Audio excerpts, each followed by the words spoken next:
Welcome to Saturday Morning Retrospective. Hello, ladies and gentlemen. Hello. It's been a little while, but we are finally here, rocking and rolling on episode 2 of Saturday Morning Retrospective. Saturday morning retrospective. Some things have changed, as we do at Ronin 24 Media.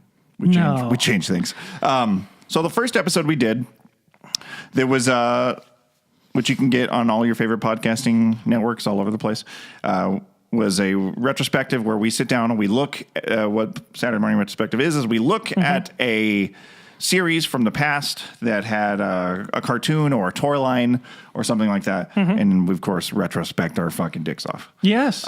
So we did G.I. Joe in episode 1, and now in this one, we're going to be doing ThunderCats. Now, what is different here is, of course, you can get the audio version of this as before on all your favorite podcasting services. We're talking Apple Podcasts, we're talking Stitcher, we're talking Pocket Casts. Anywhere you listen to podcasts, we'll be there. Or you can watch the video versions on what is now our newest YouTube channel called Paper or Plastic that specifically deals in nothing but toys and comic books. Ronin 24 Media has now branched a YouTube network. So we have R24, which is our gaming channel, as per usual, where we cover gaming news, all that kind of stuff. Paper or Plastic here, which covers toys, comic books, toy reviews, a couple of different podcasts. And then we have the Neon Ronin channel, which is turning into my personal channel, which will focus mostly on music and stuff like that. And then we have our fourth channel called The Fourth Wall, which will deal in movies and film and have short films, all different things. So we finally found our way to do all the things we love, but they all have separate homes so they can have their focal points. This show, Saturday Morning Retrospective, will air every Friday on Paper or Plastic, but bi-weekly. So this Friday is this show, Saturday Morning Retrospective. Next Friday will be our other podcast show, which will be Zero Issue. And then Saturday morning, then Zero Issue, and so on and so forth. So that's that. Yes. Now, my next note here, if you'll see on the intro. Oh, I hope we can do that. But maybe not on camera. No. I'm just kidding. Okay, so... today's... Oh, go ahead. No. Today's topic is near and dear to my heart. Is it? Yes, it is. Would you say more near and dear than G.I. Joe was? More near... Yes. Really? Yeah. Because we fucking Joe'd the shit out of some stuff when we were kids. So, I can't quite see what it is, so I'm going to have to... Sword of Omens! Give me sight beyond sight! What do you mean you can't see what it is? There's a giant monitor right there. Today we're talking about ThunderCats. We're going to break through historically all the hits and future misses for ThunderCats. Let's just get started. So ThunderCats is in America. It started out in 1985. ThunderCats is an American animated television series debuting in 1985, based on the characters created by Ted Tobin Wolfe, written by Leonard Starr. He was the main writer of the show. The series follows the adventures of the eponymous team of heroes, cat-like humanoid aliens, on a planet called Third Earth. With Lion-O, who is the protagonist, and his friends fighting against the evil forces of mumm-ra. Mumm-ra. Now, a couple of things. This show was a Rankin-based animated entertainment. They were produced by Rankin-Bass. Now, if you're not familiar with Rankin-Bass, their more notable productions was they did the Rudolph the Red-Nosed Reindeer from 1964, and then in 1977 they produced the animated version of J.R.R. Tolkien's The Hobbit. Followed by in 1980 they did Return of the King. Yes. Oh God. So those were some like pretty sweet productions. I watched Rudolph every Christmas when I was a kid. Yeah, absolutely. Yeah, I watched Rankin-Bass or however you say it. They had a lot of great stuff. I think they did the Snow Miser one too. I think so. They did the notable stuff. I only picked a couple of things. So as I think a lot of cartoons were from this time, the animation for the episodes was provided by the Japanese studio Pacific Animation Corporation with Masaki Iizuka as... am I saying that right? Iizuka? Lizuka? Lizuka. I'm sorry. Let me look at it. Oh, yeah. Lizuka as a production manager. That studio was acquired in 1989 from Walt Disney Animation Japan. Now, this studio and Rankin Bass was also responsible for Silverhawks, which I think was their most other notable thing, which will be in a future episode. They were like, hey man, these anthropomorphic animals. They did, well, not only that, Silverhawks, they did, what's that one? You got a tiger by the tail. Hold on, tiger sharks. They did that one too. That's true. I thought you said you didn't prepare for this episode. Well, I just remember things. 1985 ThunderCats was a show that spanned 130 episodes over 4 seasons and 1 TV movie. Yeah, was it like 130 episodes? Or That's what I just said. Oh, okay. Expand 130 episodes. Oh, expand. I heard the TV movie part. Yeah. But I was, now, some of the interesting things to note is this was a risky show to come out because in 1985 was an incredibly saturated market with a ton of fucking competitors. We're talking so many. In 1985, Saturday morning and things like that, you had options upon options as a kid.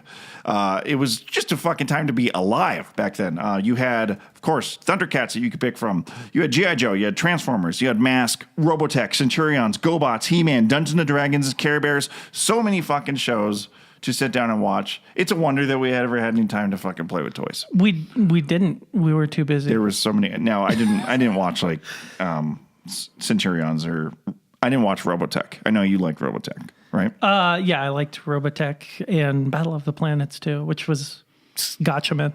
There was a lot of stuff going on. Yeah, it was in 1985. crazy. It was out of control. Yeah, so this was just a very risky show to come out, but we loved it. It was amazing. And I think in part for that amazement, if I could be so bold, was there was the best thing about shows back then was the opening themes. You know what I'm saying? Mm-hmm. And the ThunderCats opening was one of the absolute best animations in opening history, as well as the song. I'll just pull up here just to have it in our mind's sake. Ba-da-da-da-da.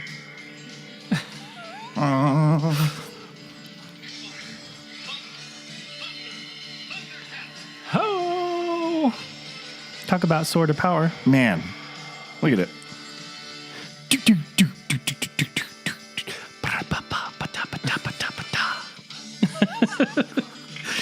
When the cats are loose. Okay. All right. So we've set the tone. Yes. But what was ThunderCats about, Gordy? Well, I can tell you. Yeah, tell me about it. I have detailed notes. ThunderCats, as mentioned before, were aliens from the planet Thundera who crash landed on Third Earth after experiencing ship damages. The main protagonist, now I don't remember this from when we were kids, and when I was going through and reading the notes and putting together the show, I was like, holy fuck, that's strange. Yeah. Yeah, Lionel it is, isn't it? was a 12-year-old boy Yeah. stuck in a 24-year-old's body due to an aging process from suspension capsule diminishing that did not prevent aging. Yeah, so he was in a capsule to keep everyone. That? Yeah, okay, so This is fucking strange. So it's really weird. The first episode's weird. Chitara's topless, by the way, in the first episode. fuck No yeah. nips though. And Gots to have the nip. and then I remember a part where he holds the sword and it's very phallic and weird and he's like a little naked boy. But Jaga, Jaga, the wise, they all get on their ship. They're fleeing their planet of Thundera. And everyone goes into cryo sleep in capsules. His capsule like malfunctions. I'm so stoked you have this memory because I barely remember. So I just remember him like he's just a little kid, and then when he comes out of the pod, his body it wasn't working properly, so his body aged when they're en route to. Oh, that's why no one else was aged. That's why Wily Cat and Wily Kate are still just fucking kids. Little kids. I thought it was like. And then Jaga died. He had to pilot the ship, so he died of old age. And I love Jaga because he's basically Obi-Wan Kenobi. He visited as a spirit constantly to give him advice. Well, speaking of Jaga, Lion-O is joined by his main cast of secondary characters, protagonists. We've got Chitara, which was the sex appeal of the show, if you will. Tigro, we've got Panthro, Wily Kit and Wily Cat, Jaga, and of course, our favorite. Snarf! Snarf. Which isn't his name. That's his species, but they all call him Schnarf. Oh. I didn't know that. I didn't remember it from my childhood. This fucking guy said he didn't prepare for the show, but here he is, like telling me all kinds of shit. Snarf was the best. Snarf was the Orko of ThunderCats. Yeah, exactly. He was the Orko from He-Man. So that was the that. So now the thing that drives the ThunderCats is the Eye of Thundera, which is what bestows the ThunderCats with power as a gem that is socketed into the hilt of the Sword of Omens that, when combined, creates immense powers and, of course, necessary plot armors for whatever episode they're in. Yeah, that's a Right? beautiful way Absolutely. of putting it. Now, of course, they're fighting against Mumm-ra, the ever-living. He is the show's main antagonist.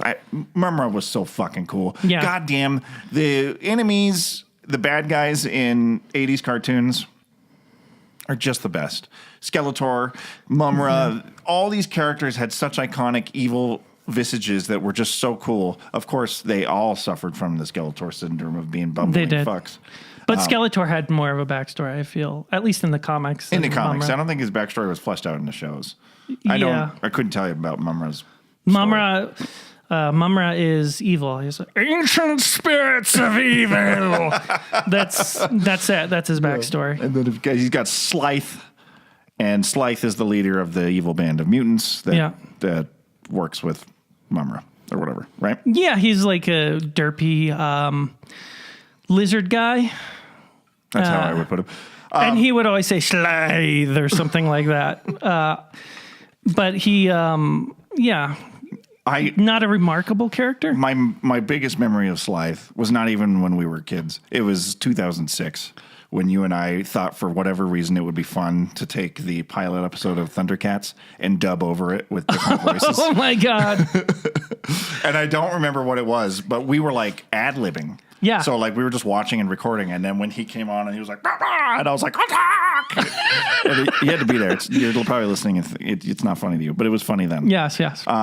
But the most important thing, of course, to all 80s cartoons was the toy line that accompanied it. Oh, so dude. Also accompanied by the ThunderCats TV show was a toy line produced by LJN in 1985, who also did like Bionic 6, D&D, Wrestling Superstars, and Dune toys. Nothing super notable. I think their most notable line for me was ThunderCats. Yeah, it was. And it was great. The sculpts were great. And Well, I mean, there were rose-colored glasses, Gordy.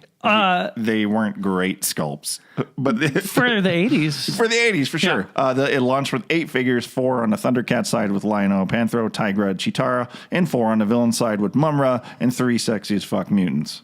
Now, these figures had 5 points of articulation, which was pretty norm for the time in the 80s. Everybody was 5 points of articulation, which started with Star Wars figures, 1977, working all the way through. The only line that really innovated was like, hey, we want kids to be able to pose our figures, was G.I. Joe. Yeah, there were. Everybody else was just fucking meh, meh, meh. Yeah, dolls. So Barbie, basically. Yeah, exactly. They were dolls for boys. They were action figures. Each figure was driven by accessories and interesting action features like battery-operated glowing eyes, which is the one I remember most. Like Lion-O had that thing you would shove into his back, and his eyes would glow. And different kinds of battle action features, like levers with swinging arms and stuff. Yeah, dude, action. The only way you could get Snarf was he was an accessory for the Lion-O figure. Oh, was he? I don't remember. I had Snarf. Yeah, so you must have had Lion-O, or you stole him from me. The toy line stayed strong for 3 waves before dying out in 1987. So the show also coincidentally died out in 1987-ish, 1988. So it's like each time new season of the show, we had a new series of the toy line. So it ran on the line. It was good stuff. So let's stick around that era there for 1985 and talk about that for a couple moments. Well, let's chat toys, like, just for a second. Of course, as we should. I really wanted those toys, like, really badly. I wanted the Thunder Tank. That was the vehicle I wanted, because, like, all the other vehicles, like G.I. Joe, was pretty much standard regular vehicle, but the Thunder Tank, like, the arms lifted up and the mouth opened, and it was like cool as shit. I really wanted one. Let me look this up. And then the toy sets that I wanted the most were Mumm-ra's Transforming Tomb, where it was like it was his tomb, and you put him inside and push the button, and it's dude, like that spins. Thunder Tank is tight. Yeah, dude. See, it's awesome, and the dude rides in it. Thunder Tank was the vehicle Look I at that wanted. sculpt. Tell me that's a great sculpt. Well, okay, it's pretty rough. What was the mumm-ra one? Mumm-ra's tomb playset. Mumm-ra. And you could like switch between normal mumm-ra and transformed. Oh, that is cool. Yeah, I loved it. I thought it was cool. It was cooler than the cat's lair, in my opinion. I don't remember that. I definitely didn't have that. Yeah. Definitely. So you put the little mumm-ra inside and you spin, and then you have the other. He turns into tight ass mumm-ra. Yeah. And he's like all huge and Mumm-ra scary. was fucking ill. Yeah, he was really cool. Actually, I thought he was badass. He was super dope. Of the ThunderCats line, I remember specifically having Lion-O. Mm-hmm. I had mumm-ra. Mm-hmm. And I had Panthro. Oh, okay. Maybe had Tigra. I don't remember owning any of the other ones. I didn't have any of the vehicles or anything like that. I had, I don't even remember what I had. I know I had Lion-O and mumm-ra transformed. And I had... Did mumm-ra come with a little mummy mumm-ra? I don't remember. I don't remember playing with that. And probably because it's just not as cool as mumm-ra. Transformed, no, unhinged. It's just like he looks like a fucking geriatric dude from like the, fucking the place around when you were a kid. The place that holds old people. Oh yeah, while they nursing die. home. Yes, thank you. Yeah, he's an old dude. Here's the in-package toy. Oh, it didn't come with it. He had the thing that you jabbed into his back for those glowing eyes. Glow. Yeah, and that every kid lost. And like first year. Battlematic action is what they called it. Yeah, Battlematic action. But he was super cool. He was tight. There's his freaking dog. He came with Ravage, his little bulldog. That's interesting. Which transforms. How did you get the mumm-ra? I wonder. I don't know. Maybe it came with the playset or one of the waves. I really liked the playset. I liked the toys. I wonder if it must have came with a playset. I'm obviously. Oh shit! Fucks. Wait, what? I'm sorry. I'm looking if you're listening or even watching, because I'm probably too lazy to put up pictures. I'm looking at pictures of the toys, and I had the fucking the Sword of Omen. The Sword of Omens. Oh my god! It actually was like my favorite roleplay toy. And this might have been before you and I were friends, because we never had any adventures with it, because it like went the way of the dodo at some point. It might have broke. It might have fucking went with my killer whale. R.I.P. Pour one out. Shit, I totally forgot about that. This is a great little Wikipedia page. Yeah. So I had a few of the toys. I never had any of the play sets. I didn't have the cat's lair with the laser. I did, however, have the Burger King, what was it? Burger King meal deal. It was awesome. Okay, so the Burger King meal deal came out, and you could look up the commercials. I recommend everyone does. The kids meal like package had like awesome ThunderCats art on it, and it came with a toy. And I remember there was a snarf. There was a ring with the not the Sword of Omen. What is it called? The Eye of Thundera. And then there was a plate, a freaking ThunderCats light switch plate that you could replace the light switch in your bedroom with a ThunderCats one. Oh. And it was at Burger King. I wanted it so bad. I could taste it. Couldn't have been hard to go get. All you had to do was go to Burger King. But you're like, when you're a kid, you're like, how? It's so far away. You know what's funny? If we want to talk about like weird, creepy adults. Okay. So I remember when I was a kid, there was a lady in the neighborhood who like for like a week straight would come over just to take me to lunch to Burger King. I don't remember who the lady was, and my mom would just hand me off to her. She would take me to lunch to Burger King. I'd get a fucking Land Before Time puppet toy. Ooh. And then she'd bring me back home. Or took me and molested me. I don't remember. Maybe it was like just babysitting. It's also possible that's what it was. Yeah, maybe that's what it was. Interesting. So we circling back. Remember how we were talking about the little mummy figure of mumm-ra? Yeah, he was a mail away exclusive. Oh shit! That's how you got mummy version of mumm-ra. Dude, remember that mail away exclusives? Yeah. Oh my gosh. I never participated in any except for Han Joe, Solo right?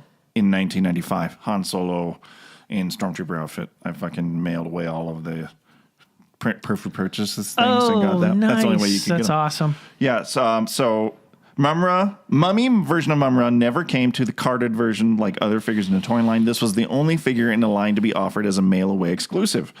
So look, yeah, see the proof of purchase, 2 points. You use that to send away for. That's cool as shit. I wish I would have had that.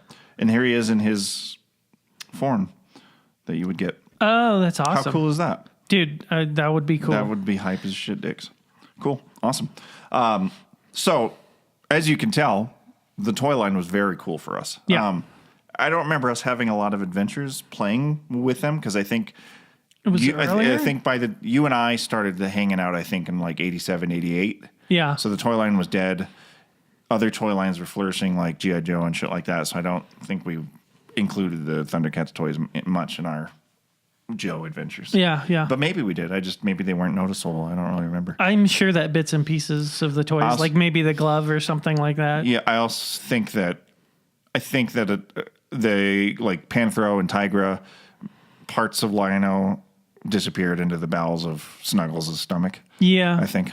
Who was Frickin' my dog? Snuggles. Fucking asshole. So anyway, the ThunderCats show died out 1988, 87-ish, along with the toy line. Other things flourished and essentially was lost to the bowels of time until 2011.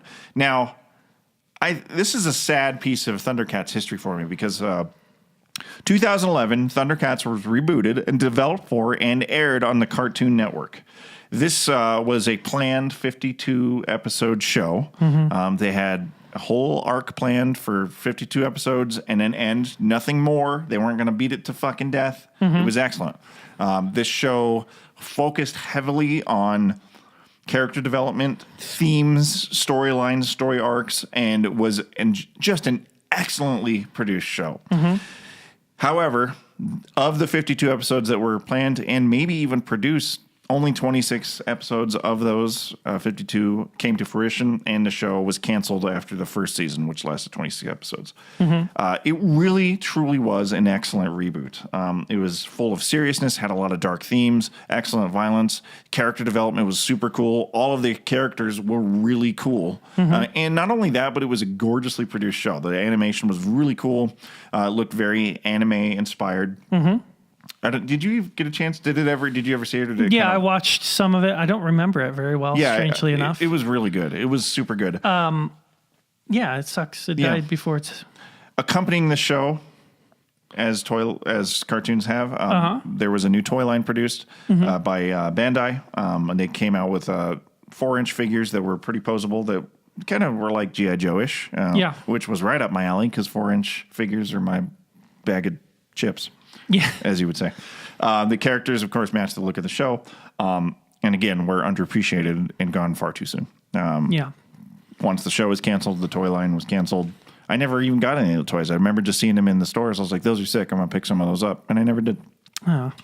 All gone, but not forgotten. It was an excellent toy line and a show. And in fact, I would be interested if we could find the time to just rewatch those 26 episodes together and just be like, that was sick. And then maybe do like a follow-up episode of like break down the show. That'd be fun.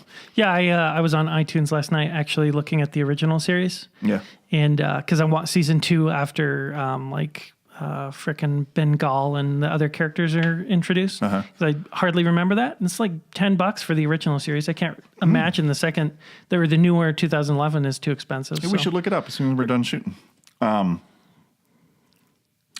hesitate to even talk about this, but the ThunderCats are not dead. No, they are dead. They are dead. So 1985, the excellent but maybe a little cheesy cartoon. Yeah. Then dead after 3 seasons. 2011, ThunderCats come back stronger than ever, but audiences weren't prepared for a more mature version of ThunderCats with darker themes, stronger character development, didn't latch on with the appropriate audience, died off after 1 season. And then, of course, 8 years later, coming next year is ThunderCats Roar. Oh, fuck, ThunderCats is back. Oh, shit, our dreams are not dead, but they are. They're dead as fuck. They're dead AF. EW exclusively has revealed, now this was like a month ago.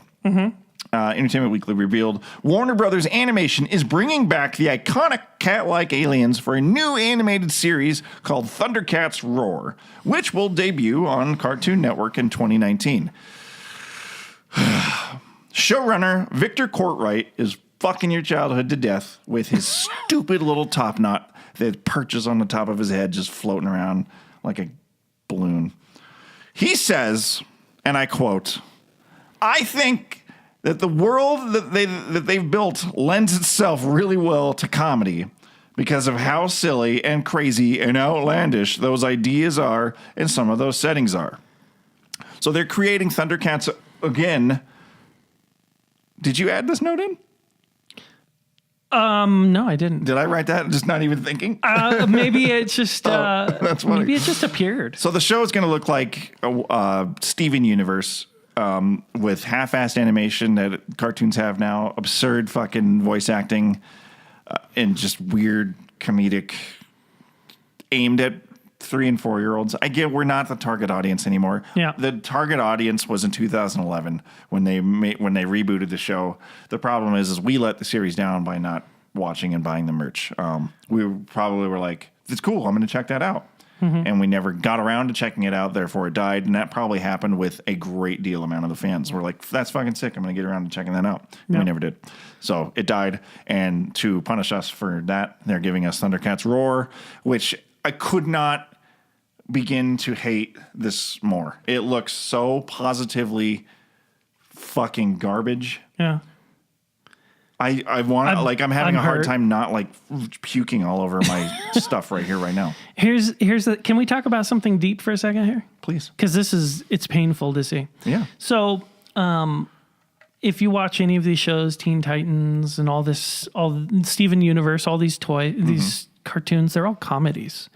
And so the comedy is blended with action and nothing's ever serious. When we were kids, like, you could have pretty dark stuff, like a whole episode of ThunderCats or G.I. Joe. Like G.I. Joe, there's a MacGuffin that's going to blow up the world, and they have to go save it. It's really dark and straight to the point. I mean, you want to talk about dark? There's humor. Not only, but back then in 1985, we had the Transformers movie in the theaters where they fucking kill off the protagonist. They kill off Optimus Prime, which destroyed an entire generation of souls. We were just like heartbroken. Yeah. But now kids are such giant pussies that we can't have nice things anymore. We can't have adult themes and to shape us as people. I don't know what happened and why people insist on making the cartoons not have any dramatic effect, and they undercut it with all this humor. But these kids have grown up and they watch movies like Star Wars, for instance, and Star Wars or the Disney franchises.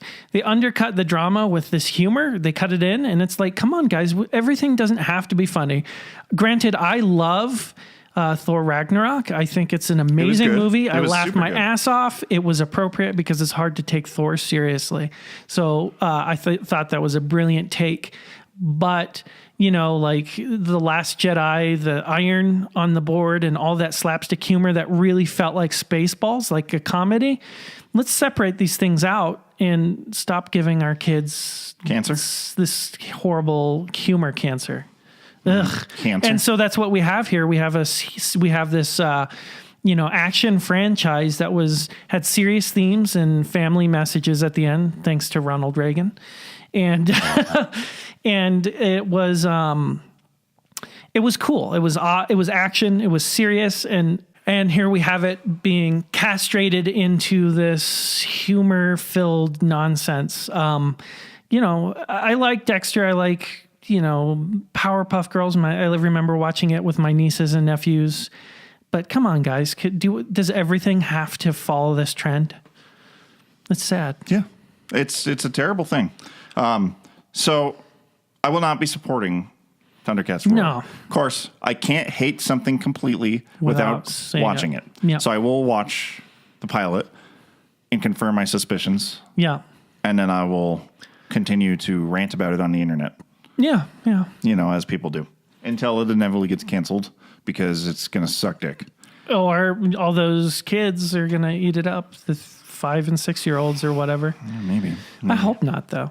If they do, I hope their parents, like, it's on TV one day. Like, here's what I see. Like, some kid's watching Thundercats roar, and his dad, unawares of his existence, walks home one day, and he's walking past, and, like, his head rubbernecks as he tries to walk by, and he's like, "What are you watching?" And he walks over there, kicks the TV over, and he gives them an iPad, and says, "Watch the original Thundercats, kid. You're not watching this crap." So you don't think he kicks the kid too?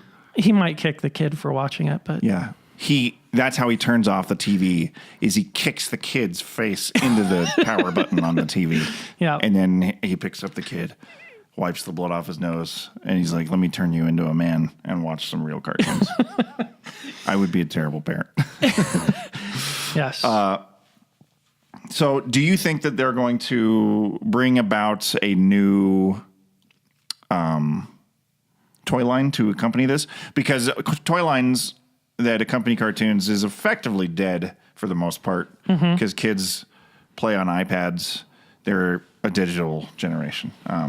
Yeah, toys have changed, and they're not even sold in toy stores anymore. I mean, there are no toy stores, and they're Jordan. marketed to, not kids. So, yeah, I think they might do some toys, but not a big rollout. No, not a big rollout. They'll probably do like blind bag fucking dumb shit, like non-pulsable little dudes, Yeah. And I'm shifting gears for just a second because I was thinking about toys and how toys are dead. Yeah. And then we were talking about augmented reality. I don't know if you saw Apple's WWDC just recently, where they showed off iOS 12 and stuff, and it showed off the augmented reality with Lego. Did you see that? I did not see the Lego one. I fuck. saw a bunch of augmented goodness. So I'll show it to you. But anyway, they have they're teaming up with Lego for Lego to get into the AR using AR kit. Oh God! So they have the whole Lego set that's there, and then they use AR, and it builds digital Lego city around this Lego set, and you can put in people. And you look with your AR and you can see people in your physical Lego set, little Lego people doing stuff. And you can put in like cars that'll be driving around, all kinds of stuff. And you can put in physical Lego people you can put in a Lego Batman to do Batman-y things and control them and stuff. Oh, God. And I was thinking of the digital future of toys on how that could be implemented, because kids don't really play with physical toys anymore. But if AR in like 5 to 10 years gets to the point where we're all wearing AR glasses, it'd be so cool to just scroll through and be like, "Oh, I want to play with Thundercats," and put a huge Thundercat playset, and then you would have digital versions of Thundercats that you could just play with, but you wouldn't have the physical toys. And then you're done, and it all disappears. So I don't know where I'm going with this, but like it'd be interesting to see all of our favorite toys like Thundercats, Starhawks, G.I. Joes come back in a way where we could have all those old sets by fucking Killer Whale, but as an augmented reality thing that you could just bloop, and then the Killer Whale appears. It's there. You can look around, and then you'd be like, "I'm going to play with Duke and fucking Cobra Commander," and then they appear. And since hopefully AR will be advanced enough where you move your fingers around in space and they pose and stuff, you could maybe even have them animate and do all kinds of things. Think about that. What if they combine the AR glasses that are inevitably coming with physical toys, and you go to the store, you go to your Target because there's no toy stores. Okay, and you buy KB might come back. Let's say we're going to KB. So we go to KB toy store and we're like, yeah, and we and you buy like a Lion-O toy or whatever, and he comes with assets that you download into the app. And so when you buy Lion-O, you get you get an asset from the cat's lair. And if you buy the play set, then your AR fills the entire room with like the background. Like you have an entire castle and countryside, and it like, so each toy that you buy comes with like AR assets, so that you have a physical toy to play with and you have an environment that you can get lost in. I'm feeling you, buddy. Dude, that'd be amazing. Let's do that, everyone. That's an excellent idea. Or you would buy physical blank body figures. Yeah. They were just blank, like old stickfas, and then you would augment reality them to be turned into Lion-O or fucking whatever. I don't know. That would also be really cool. The toys, I think, much like gaming, is going to change fundamentally in the next 5 to 10 years with the advent and the addition of augmented reality getting into our day-to-day lives. Because right now it's just like a thing that some people have on their phones. The tech is there. It's cool. But I think that once I think it's going to have a breakthrough like phones did. Yeah. And then out of nowhere, everyone had a smartphone and it was a part of life. I think that augmented reality is going to go that same place. And I think that when that happens, toys will follow suit because it's the next natural progression with kids already just playing on their iPads. And it would be cool if then we had a resurgence of older toy lines that were for a new digital age. Is where I will absolutely love it. So we're gonna call it a day. That is our look at ThunderCats. There recaps on ThunderCats. One of the best. I think it was top 3, top 4 or 5 of the more popular cartoons. Yeah. That had their run in 1985, Beloved. 1987. Yeah. It was, a personal favorite. There are so many people out there that, still love it. There's that convention that does He-Man, ThunderCats, and I don't remember the third one. Oh, yeah. PowerCon? Yeah, I think that's Did it. they do ThunderCats too? I guess. Yeah, that's one they'd of have the to do 3. something more. What else can you do for He-Man for so many days? Yeah, ThunderCats was great. I really hope to see a proper future that isn't ThunderCats roar. Yeah. But what is everybody else's experiences That's with right. What's your experience with ThunderCats? If you're watching on YouTube, let us know in the comments below. If you're listening on a podcast, get us on social media at @AdamRonan_XXIV. He's at Boss Battle Gordy. If you're watching on YouTube, since this is a brand new channel that is under the Ronan 24 YouTube network, please give us a subscribe. We would really appreciate it. Share the video with all your friends. Click that bell. Check us out. Consider looking at our patreon.com/R24. I want to give a quick shout out to some of our supporters on Patreon. Fucking Buddy Pecht, Creepy Buddy, or Ego Trip, depending on if you're on our Discord. He's been a member of our Patreon since day one. He's gone through all of our iterations of Patreon, has never wavered. He's a good guy. Eli, the Sama. We've got Diabeto63, Muffled Scream, our boy Muffled. Joe Moyer, you can check him out. He's got an awesome YouTube channel as well as Twitch stream. He's the wrong channel, Joe. David Lou Horvath, he's a good buddy of ours. He's awesome. The wonderful and sexy and delicious Liv Savage, Jake Norton, who is fuck Jake. Yeah, screw that guy. And then Mike Blood, Young Play, John Lee. So shout out to all those guys. So you can check us out if you want shout outs on all of our episodes and stuff. You can check us out on patreon.com/R24. That is the end of episode 2, Saturday Morning Retrospective, which we will see you not next week, but the week after. But what will the episode be? Who knows? Who can say? Gordy, say something fucking wise and like, if there's any kids that are like, I want to get into cartoons, say something fucked up. Say like, I'm going to kill you. I'm going to bash your face in. Okay, wait, here. Ancient spirits of evil, transform this decayed form to mumm-ra, the ever-living. Peace!